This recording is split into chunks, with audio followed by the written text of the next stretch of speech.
This is Just Listen, hosted by George. Today is December 30th, 2024, and also my wife's birthday. Happy birthday, Sue. Now, do me a favor, please subscribe to my channel. And as you know, in a couple of days, it's going to be New Year's. So I'm excited for the podcast for next year. Today, I want to talk about U.S. federal government policy on immigration. So I did three of these. The last one is the effect on the 2024 election for the nation. Now, I want to mention something really quick for the Democrats on immigration in Virginia.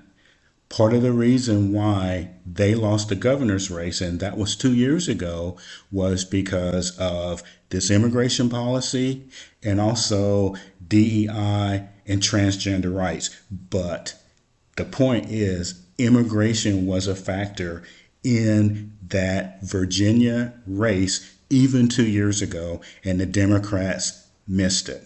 Okay, so focal point will be sanctuary cities as it applies to immigration. They lost the swing states as it applies to immigration, and the makeup of the House and the Senate.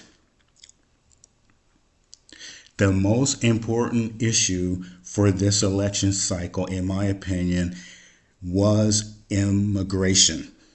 Now, let me start with the first one, the sanctuary cities, which are Connecticut, Illinois, Massachusetts, New Jersey, New Mexico, New York, Oregon, Vermont, and Washington.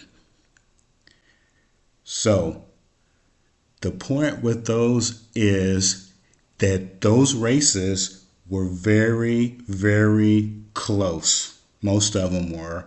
And with immigration, they almost lost those states as well, because the whole time that we are talking about, they ignored the border from the perspective of sanctuary cities, and they also were now, even after the election, they are putting into place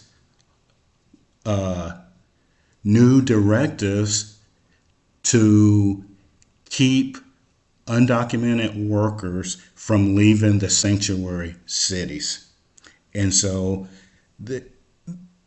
the Democrats are staring at the main reason why they lost, and they're ignoring it. And they are ignoring it with saying that people weren't ready for a female president. Okay, here's the most significant one. They lost all of the swing states: Arizona, Georgia, Michigan, Nevada, North Carolina, Pennsylvania, and Wisconsin. Guess what? Here is something that you won't hear them talking about on the news. Arizona, Democratic governor. Michigan, Democratic governor. North Carolina, Democratic governor.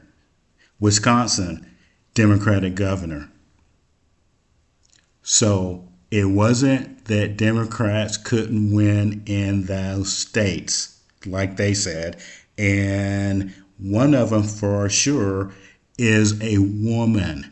So being a woman has nothing to do with if you can't get elected. It was immigration.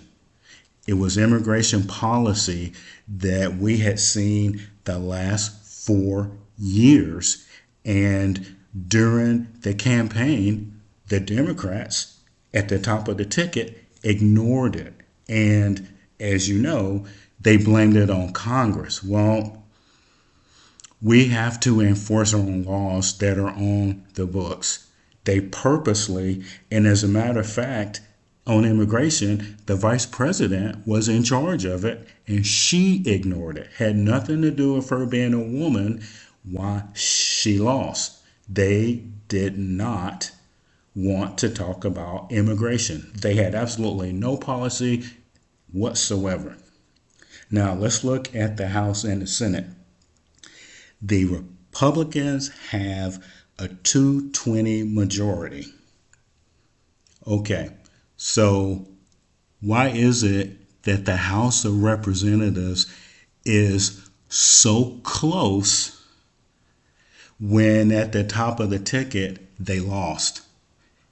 Because most people didn't blame the people in the House of Representatives, which is districts in different states, for the bad immigration.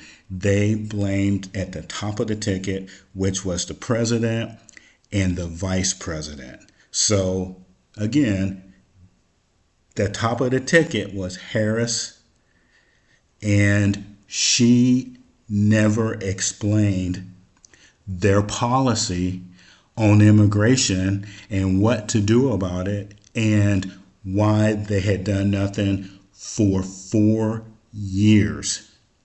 And they lost. The American people told them that that's not the direction that they wanted the country to go in. The Senate is still close to.